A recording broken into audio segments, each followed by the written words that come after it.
혹시 누군가의 말 한마디 때문에 하루의 기분이, 방향이 달라진 적 있나요?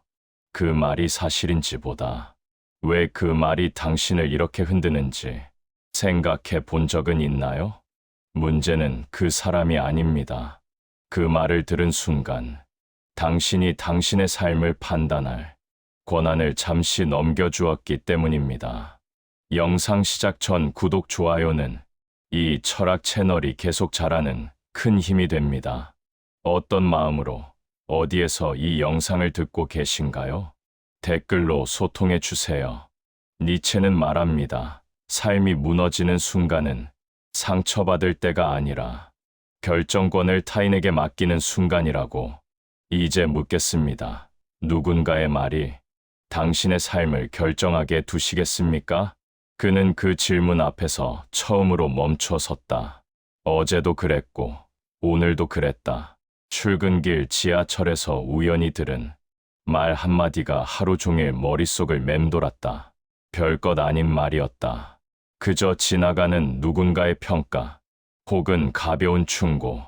그런데 그 말은 그의 하루를 지배했다. 기분이 가라앉았고, 판단이 흐려졌으며, 스스로를 의심하기 시작했다. 이상했다. 그 사람은 나를 모른다. 내 삶의 맥락도, 내가 걸어온 길도, 내가 품은 꿈도 알지 못한다. 그런데 왜 나는 그 말에 이렇게 흔들리는가? 왜 나는 그 사람의 시선을 내 삶의 기준으로 삼는가? 니체는 이것을 보았다. 사람들이 자신의 삶을 살지 않는 순간을, 타인의 말 한마디에 자신의 가치를 맡겨버리는 순간을. 그리고 그는 단호하게 말했다. 삶이 무너지는 것은 상처받을 때가 아니라 삶의 결정권을 타인에게 넘겨주는 바로 그 순간이라고. 그날 그는 처음으로 자신에게 물었다. 나는 언제부터 이렇게 되었을까? 언제부터 남의 말이 내 삶을 좌우하게 되었을까? 어린 시절의 자신은 그렇지 않았다. 하고 싶은 것을 했고, 옳다고 생각하는 것을 밀고 나갔으며, 타인의 시선은 부차적인 것이었다. 그런데 어느 순간부터 그는 변했다. 사회가 그에게 기준을 주었다. 좋은 대학, 좋은 직장, 적당한 결혼, 안정적인 노후. 그것이 성공이라는 이름으로 포장되어 그의 내면에 자리 잡았다. 그리고 그는 그 기준에 맞춰 살기 시작했다. 자신이 원하는 삶이 아니라 누군가가 정해놓은 삶의 틀 안에서. 타인의 평가가 중요해졌다. 상사의 인정, 동료의 시선, 친구들의 부러움, 그것들이 그의 자존감을 결정했다. 그는 스스로를 판단하지 않았다. 타인이 그를 판단했고, 그는 그 판단을 받아들였다. 그렇게 그는 조금씩 자신의 삶에서 멀어졌다. 니체가 말한 것은 바로 이것이다. 인간은 스스로 판단하는 존재가 되어야 한다. 자신의 삶을 자신이 평가하고, 자신이 선택하며, 자신이 책임지는 존재. 그러나 대부분의 사람들은 그렇게 살지 않는다. 그들은 타인의 눈을 빌려 자신을 본다. 그리고 그 시선 속에서 자신의 가치를 찾으려 한다. 문제는 이것이 습관이 된다는 것이다. 한번 타인에게 판단을 맡기면 다음에도 그렇게 한다. 그리고 그 다음에도. 어느새 그는 자신의 삶을 판단할 능력을 잃어버린다. 스스로 무엇이 옳고 그른지, 무엇이 가치 있는지를 더 이상 알지 못한다. 타인의 기준이 그의 기준이 되어버렸기 때문이다. 그날 저녁, 그는 책상 앞에 앉아 생각했다. 오늘 나를 흔든 그 말은 무엇이었나? 사실이었나? 아니었나? 중요한 말이었나? 아니었나? 그리고 깨달았다. 그 말의 진위는 중요하지 않았다. 중요한 것은 내가 그 말에 권위를 부여했다는 사실이었다. 내가 그 말을 내 삶을 판단할 자격이 있는 것으로 받아들였다는 것이었다. 니체는 이렇게 말했다. 나약한 자는 타인의 말에 의지하고, 강한 자는 자신의 판단에 의지한다. 그는 나약했다. 스스로를 판단하지 못하고 타인의 말에 기댔다. 그리고 그 순간 그의 삶은 더 이상 그의 것이 아니었다. 이것은 상처의 문제가 아니었다. 주권의 문제였다. 내 삶을 누가 결정하는가? 내가 결정하는가? 타인이 결정하는가? 내가 내 삶의 주인인가? 아니면 타인의 시선이 주인인가? 그는 이제 알았다. 삶의 결정권은 빼앗기는 것이 아니라 스스로 넘겨주는 것이었다. 니체가 그에게 던진 질문은 명확했다. 너는 어떻게 살 것인가? 타인의 말에 흔들리며 살 것인가? 아니면 내 삶을 내가 정의하며 살 것인가? 그 질문 앞에서 그는 처음으로 멈춰 섰다. 상처의 문제가 아니라 주권의 문제라는 사실을 깨닫는 순간 그의 삶을 지배해온 구조가 서서히 드러나기 시작했다. 그리고 변화는 이 순간부터 시작되었다. 삶의 결정권을 되찾는 것. 그것이 니체가 말한 진정한 자유의 시작이었다. 그는 생각했다. 모든 말이 나를 흔드는 것은 아니다. 길거리에서 스쳐 지나가는 낯선 이의 말은 귓가를 맴돌다 사라진다. 그러나 유독 특정한 말만 오래 남는다. 며칠이 지나도, 몇 달이 지나도 지워지지 않는 말들이 있다. 그 말들의 공통점은 무엇일까? 그는 곰곰이 되짚어 보았다. 상사의 한마디, 부모님의 조언, 친한 친구의 평가, 그것들은 모두 하나의 특징을 공유하고 있었다. 그는 그 말들이 자신의 가치를 판단할 자격이 있다고 믿고 있었다. 니체가 보기에 타인의 말은 본래 힘이 없다. 말 자체에는 아무런 권력도, 권위도 없다. 그것은 단지 공기의 진동이고 음파의 조합일 뿐이다. 그런데 왜 어떤 말은 우리를 무너뜨리고 어떤 말은 우리를 들어 올리는가? 힘을 부여하는 것은 언제나 듣는 쪽이다. 우리가 그 말에 권위를 주는 순간 그 말은 비로소 힘을 갖게 된다. 우리가 그 말을 진실로 받아들이는 순간 그 말은 우리 삶의 기준이 된다. 그는 어제 상사에게 들은 말을 떠올렸다. 자네는 아직 부족해. 그 말은 하루 종일 그를 괴롭혔다. 그런데 같은 날 카페 직원이 커피 식었어요 라고 말했을 때는 아무렇지도 않았다. 두 말 모두 그에 대한 평가였다. 그런데 왜 하나는 그를 흔들고 하나는 흔들지 못했는가? 차이는 명확했다. 그는 상사가 자신을 평가할 자격이 있다고 믿었다. 그의 능력을, 그의 가치를, 그의 미래를 판단할 수 있는 사람이라고 생각했다. 반면 카페 직원의 말은 단순한 정보로 받아들였다. 거기에 어떤 권위도 부여하지 않았다. 니체는 이것을 간파했다. 우리는 스스로 판단의 권한을 타인에게 넘긴다. 부모에게, 선생님에게, 상사에게, 사회에게. 그리고 그들의 말을 우리 삶의 잣대로 삼는다. 우리가 그들에게 권위를 부여하는 순간 우리는 자유를 잃는다. 이 챕터는 왜 우리가 남의 말에 스스로 권위를 부여하는지를 다룬다.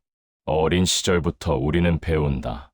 어른의 말을 듣는 것이 옳다고, 선생님의 말이 정답이라고, 사회의 기준을 따르는 것이 성공이라고. 그렇게 우리는 판단의 권한을 외부에 넘기는 것에 익숙해진다. 문제는 그것이 습관이 된다는 것이다. 우리는 성인이 되어서도 여전히 타인의 승인을 구한다. 타인의 인정이 없으면 불안하고 타인의 비난이 있으면 흔들린다. 우리 내면의 판단 기준이 약해진 것이다. 그는 깨달았다. 흔들림은 약함이 아니었다. 흔들림은 기준이 외부에 놓여 있다는 신호였다. 내가 나를 판단하지 않고 타인이 나를 판단하도록 허락했다는 증거였다. 그리고 그 순간 나는 내 삶의 주인이 아니었다. 니체는 묻는다. 너는 왜 그 사람의 말에 권위를 부여하는가? 그 사람이 정말로 너를 판단할 자격이 있는가? 그 사람은 내 삶을 살아본 적이 있는가? 내 고민을, 내 꿈을, 내 상황을 정말로 이해하는가? 대부분의 경우 답은 아니다. 그들은 우리를 모른다. 그저 그들의 시각에서, 그들의 기준으로, 그들의 경험을 바탕으로 말할 뿐이다. 그런데 우리는 그 말을 절대적 진리처럼 받아들인다. 우리가 그들에게 그런 권한을 주었기 때문이다. 그날 밤, 그는 스스로에게 물었다. 나는 누구에게 나를 판단할 권한을 주었는가? 부모님, 상사, 친구들, 사회? 그리고 왜 나는 그들에게 그런 권한을 주었는가? 그들이 정말 나보다 나를 더 잘 아는가? 니체가 제시하는 해답은 명확하다. 권위를 회수하라. 타인에게 넘겨준 판단의 권한을 다시 가져오라. 그들의 말을 듣되 그것을 절대적 기준으로 삼지 마라. 참고할 수는 있지만 최종 결정은 내가 내려야 한다. 이것이 자유의 시작이다. 타인의 말에 흔들리지 않는다는 것은 타인의 말을 무시한다는 뜻이 아니다. 그것은 타인의 말을 하나의 정보로 받아들이되 최종 판단은 스스로 내린다는 의미다. 기준이 내 안에 있을 때 비로소 우리는 자유로워진다. 그는 이제 안다. 타인의 말이 힘을 갖는 것은 그 말 자체의 문제가 아니다.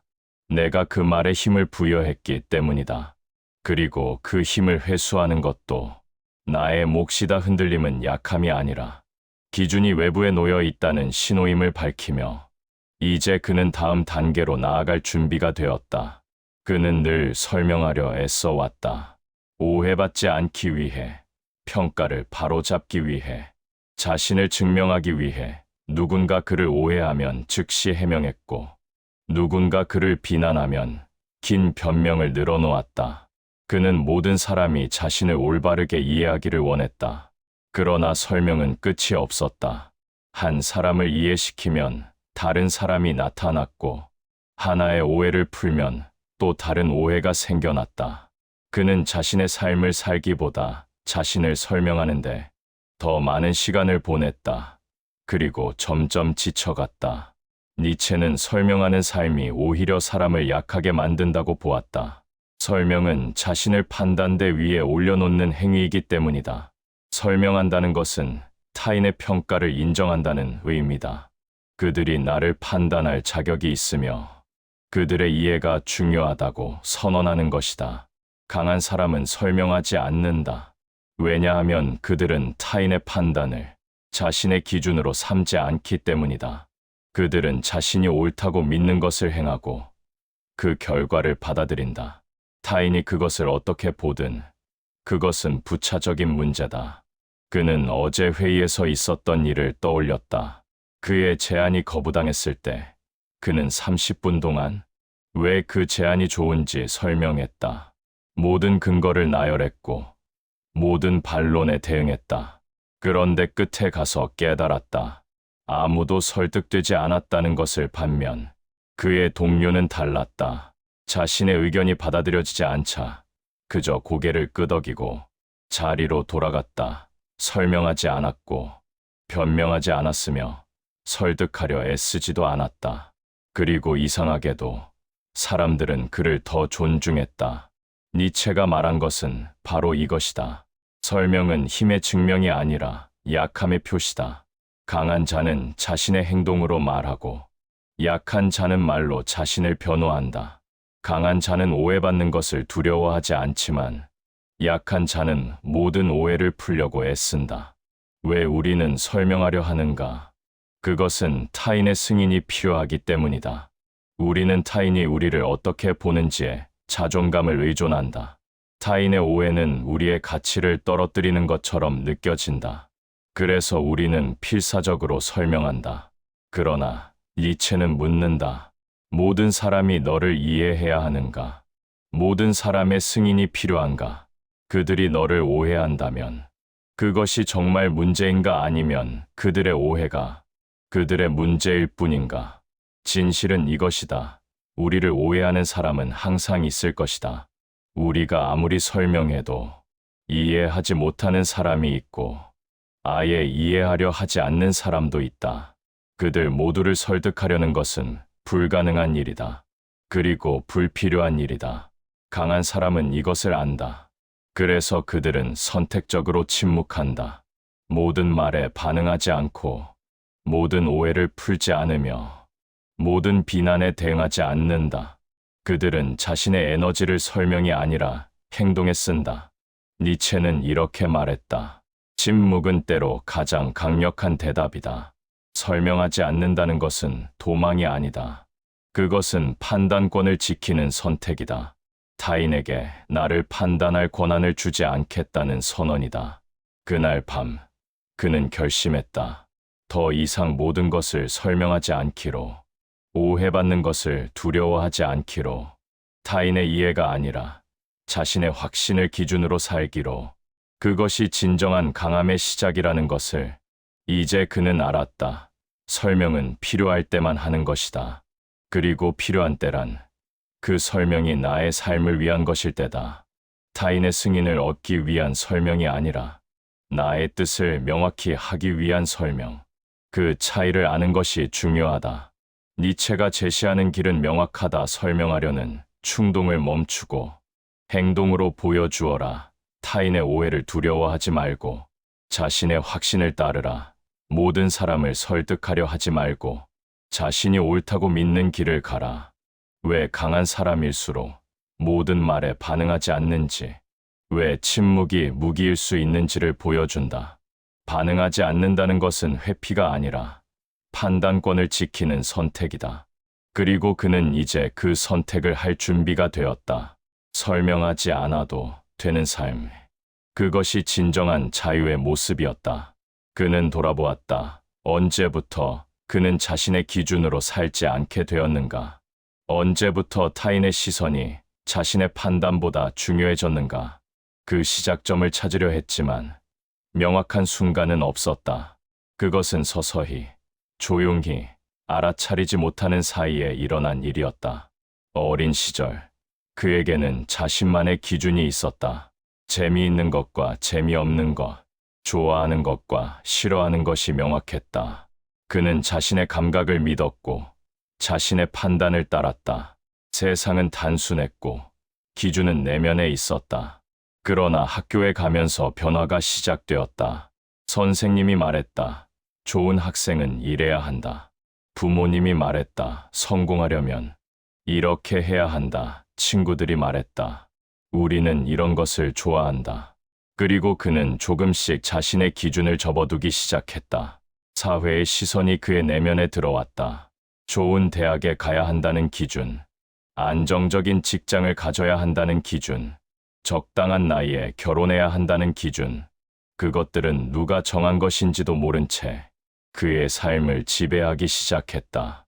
니체가 비판한 것은 바로 이것이었다.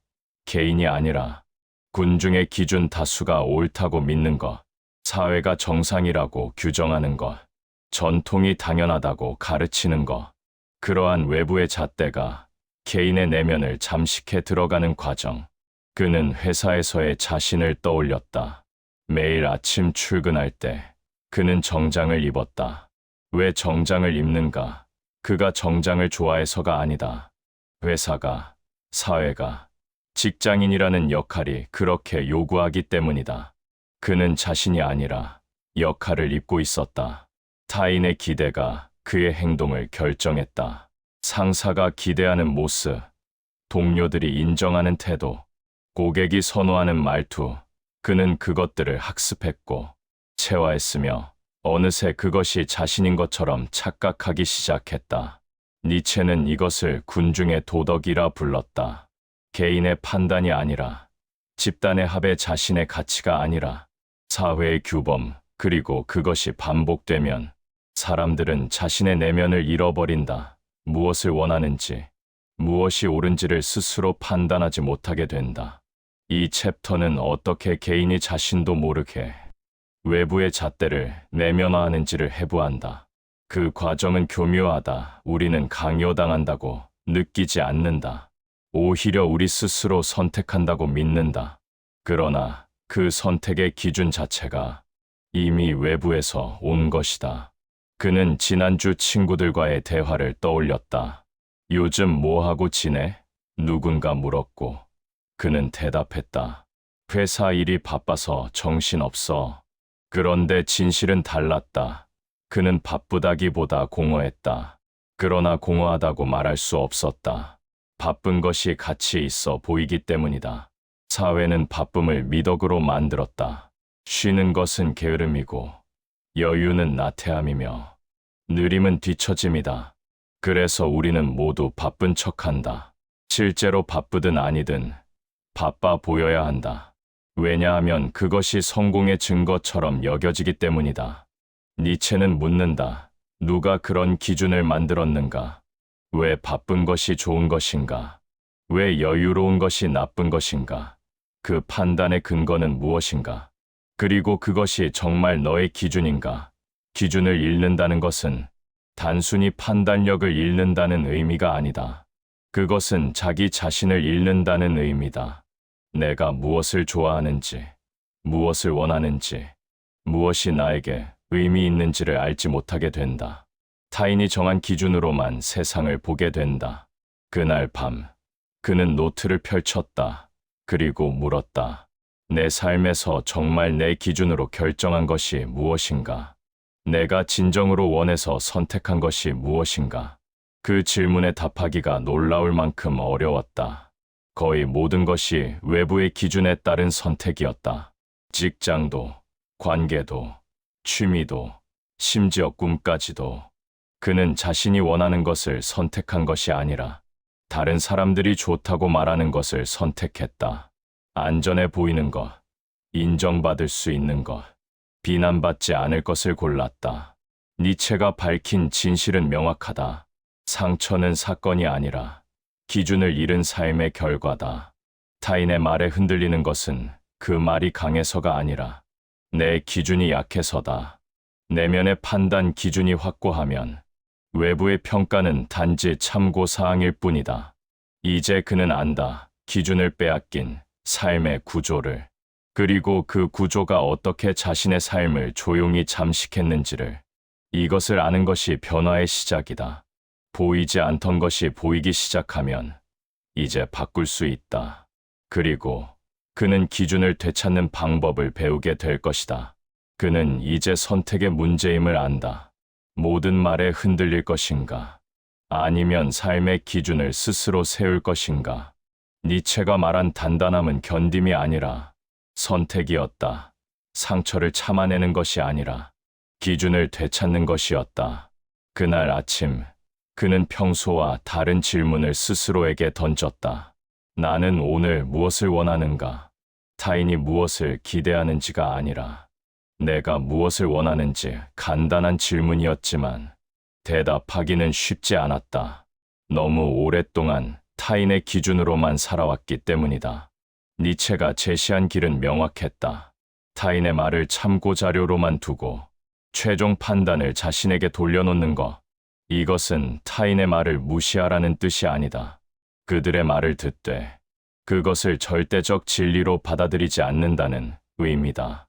그는 첫 번째 연습을 시작했다. 누군가 그에게 조언을 할 때 즉각 받아들이거나 즉각 반발하지 않고 한 박자 멈추었다. 그리고 물었다. 이 말이 나에게 정말 맞는가? 이 사람이 나를 정말 이해하고 하는 말인가? 상사가 말했다. 이 프로젝트는 내 커리어에 도움이 될 거야. 예전에 그라면 무조건 받아들였을 것이다. 그러나 이제 그는 물었다. 정말 나에게 도움이 될까? 내가 정말 원하는 방향인가? 그 질문을 던지자 답이 명확해졌다. 그는 자신의 기준으로 선택했다. 두 번째 연습은 타인의 평가에 대한 반응을 조절하는 것. 누군가 그를 칭찬할 때 무조건 기뻐하지 않았다. 누군가 그를 비난할 때 무조건 상처받지 않았다. 그는 그 평가가 자신의 기준에서 볼 때 타당한지를 먼저 판단했다. 동료가 말했다. 자네 요즘 이상해. 예전 같지 않아. 예전에 그라면 즉시 불안해했을 것이다. 그러나 이제 그는 생각했다. 나는 변했다. 그리고 그 변화는 내가 선택한 것이다. 그들이 그것을 이상하게 보든 말든 그것은 그들의 문제다. 세 번째 연습은 자신만의 가치를 정의하는 것. 무엇이 나에게 중요한가? 무엇이 나를 행복하게 하는가? 이 질문들에 답하는 과정에서 그는 자신이 얼마나 오랫동안 남의 가치를 자신의 것으로 착각했는지 깨달았다.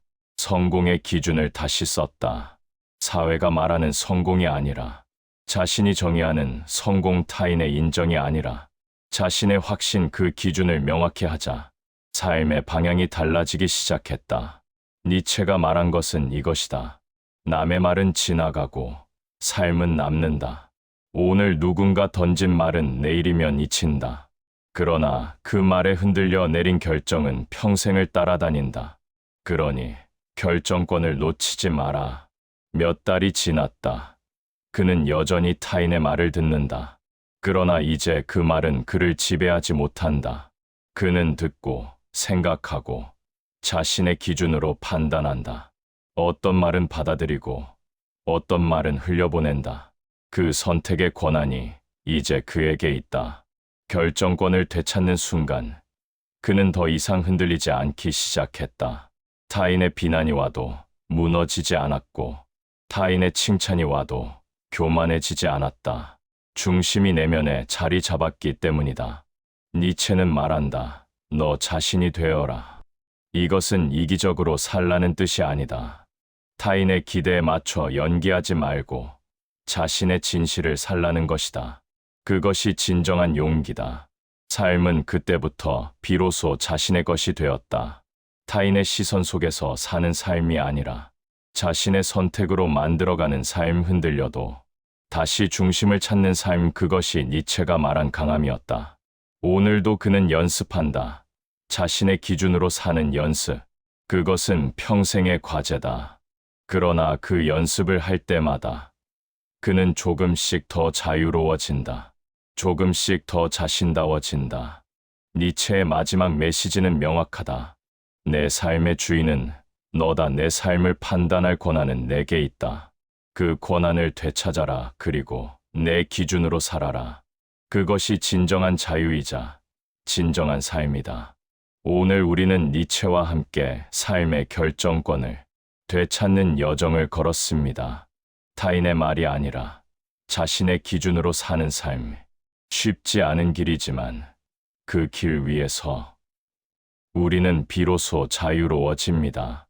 이 이야기가 구독자님들께 작은 변화를 만들어낼 수 있기를 바랍니다.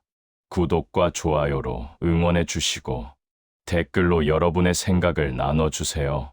다음 이야기에서 또 만나겠습니다.